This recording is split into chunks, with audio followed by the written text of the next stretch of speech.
Bonjour à tous. Est-ce que vous connaissez l'histoire de Tellus?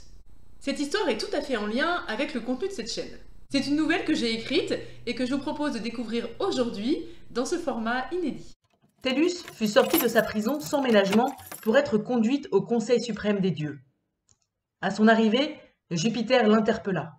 « Tellus, en infligeant des dégâts aux humains, tu as désobéi à nos règles. Tu mérites donc d'être banni. Cependant, nous avons une proposition à te faire. Les humains ne prennent pas soin du barrage qui protège leur village et celui-ci menace de s'effondrer. Si cela devait arriver, tout le village serait noyé. Les humains seraient anéantis et nous aurions créé ce monde pour rien. Cela ferait beaucoup de travail qui tomberait à l'eau, si j'ose dire, termina-t-il dans un rire sonore. Les dieux du conseil l'imitèrent. Tellus, quant à elle, n'avait pas du tout envie de rire. On peut se consoler en se disant que si ça arrive, on aura un retour d'expérience intéressant, poursuivit Jupiter. Mais si on pouvait éviter, ce serait mieux. C'est pourquoi, dans notre grande clémence, nous avons décidé de te laisser une chance avant de te bannir. Tu iras chez les humains pour trouver une solution à ce problème de barrage. Si tu y parviens d'ici 3 jours, tu retrouveras ta place parmi nous. Sinon, tu seras définitivement banni. Tellus n'en croyait pas ses oreilles. Ainsi, elle avait encore une chance d'échapper au châtiment. Ça n'était pas gagné, mais avec l'espoir, la combativité lui revint. 3 jours, c'est peu, dit-elle en se redressant. Si je veux trouver une solution, il faut que je comprenne le problème. Que savez-vous de l'état du barrage? Il commence à se fissurer, expliqua Jupiter. Les fissures sont apparentes, mais encore superficielles. Le barrage ne risque pas de s'effondrer demain. Si cela continue ainsi, nous estimons qu'il s'effondrera dans environ 15 ans. Alors, tout le village sera englouti et personne ne survivra. Les humains sont-ils conscients du risque? Interrogea Tellus. Oui, tout à fait, poursuivit Jupiter. Le village est sur une île. D'un côté se trouve la mer calme, à laquelle ils ont accès. De l'autre se trouve le barrage qui les protège de la mer agitée. Neptune n'a malheureusement rien pu faire de mieux, ajouta Jupiter en lançant un clin d'œil à ce dernier. Les humains sont parfaitement conscients de ce qui les attend. Certains sont montés sur le barrage pour voir de l'autre côté. Ils ont vu la mer déchaînée qui s'abattrait sur eux en cas de rupture du barrage. Ils savent également qu'ils ne peuvent pas aller ailleurs. Ceux qui ont embarqué sur la mer ne sont jamais revenus. Normal, il n'y a rien au-delà, ajouta Jupiter en riant. Les autres membres du Conseil suprême s'empressèrent de rire également. Tellus fut rassuré. Cela ne ressemblait pas à une mission impossible. Si les humains étaient au courant, il lui serait très simple de les raisonner. Il suffirait de leur rappeler ce qu'ils risquaient, de leur faire peur une bonne fois pour toutes, et ce serait bouclé. Elle n'aurait peut-être même pas besoin de 3 jours. Mais il lui restait une question technique. Comment faut-il concrètement faire pour consolider le barrage et éviter qu'il se fissure davantage? Interrogea-t-elle. Est-ce que les humains le savent? Les humains le savent parfaitement, expliqua Jupiter. C'est précisément pourquoi nous ne comprenons pas ce qui ne va pas. Ils savent quels matériaux utiliser pour entretenir le barrage, ils savent aussi à quelle fréquence le faire, mais ils ne le font pas, ou quand ils le font mal.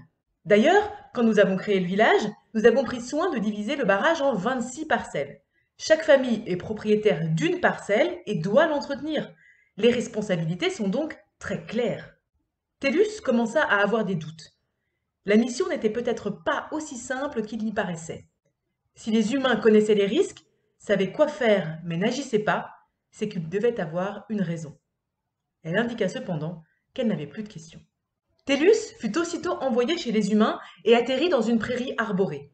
L'herbe était verte, les arbres également, une brise douce et légère caressait sa peau. Elle entendait les oiseaux chanter. Elle aurait eu envie de rester là, de s'allonger dans l'herbe et de profiter de l'instant présent. Mais le reste de sa vie dépendait de la réussite de sa mission. Elle alla cueillir quelques fruits dans les arbres, puis partit en direction du village. Le barrage se dressait au loin. Il était impressionnant. Il occupait la moitié du ciel. On aurait dit qu'il avait été érigé là comme un avertissement, une chape de plomb ou une épée de Damoclès. Les humains ne pouvaient vraiment pas l'oublier. En arrivant au village, Tellus croisa une femme. Celle-ci parut très surprise, voire même inquiète. Elle n'avait sûrement pas l'occasion de voir des étrangères. Tellus la rassura en disant qu'elle était envoyée par les dieux pour les aider à résoudre leurs problématiques de barrage. La femme réagit vivement. « Quel est le problème avec le barrage ?» demanda-t-elle. « Nous faisons tout ce qu'il faut, bien comme il faut. » Tellus se rendit compte que la femme était sur la défensive. Elle ferait mieux de revoir sa technique d'approche. En se présentant d'entrée comme envoyée des dieux, elle instaurait une crainte assez naturelle. Elle décida de changer de ton. Bien sûr, je veux juste m'assurer que tout se passe bien pour vous et que vous êtes en sécurité. Je me prénomme Tellus. Et vous, comment vous appelez-vous? Indra.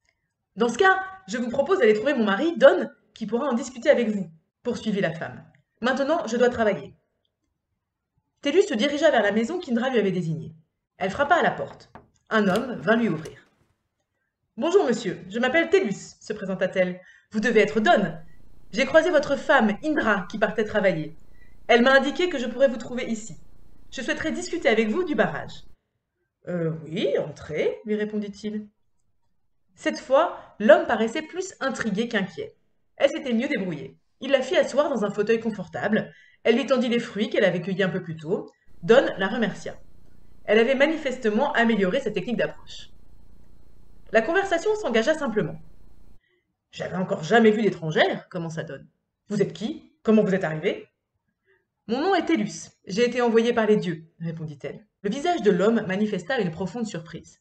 Ils m'ont envoyé pour vérifier que tout va bien pour vous, poursuivit Tellus. Les dieux veulent s'assurer de votre bien-être. On les aime bien, on les prie souvent, s'empressa de répondre Don. Oui, bien sûr, sourit Tellus. Ils le savent parfaitement et c'est justement pour ça qu'ils m'envoient. C'est quoi le rapport avec le barrage? Interrogea Don en haussant les sourcils. J'imagine que vous savez que le barrage vous protège de la mer violente qui vous engloutirait s'il venait à se rompre. Oui, pour sûr, acquiesça Don. On n'y pense pas tous les jours, mais on y fait attention, hein, tout comme il faut. J'ai entendu dire qu'il y avait quelques fissures, hasarda Tellus. Bah oui, c'est vrai, un petit peu, mais c'est pas grand-chose, hein. C'est juste la peinture qui s'écaille. Rien de méchant, vous savez. Bon, voilà qu'elle était tombée sur une famille de sceptiques. Ça allait être vraiment plus compliqué que prévu. Et si on allait voir ça, proposa-t-elle. Retrouvez maintenant la fin de la nouvelle directement sur mon blog.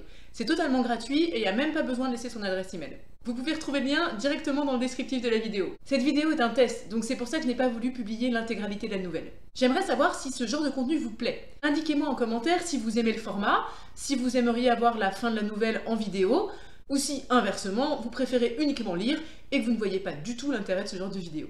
En tout cas, on se retrouve la semaine prochaine pour un format plus classique.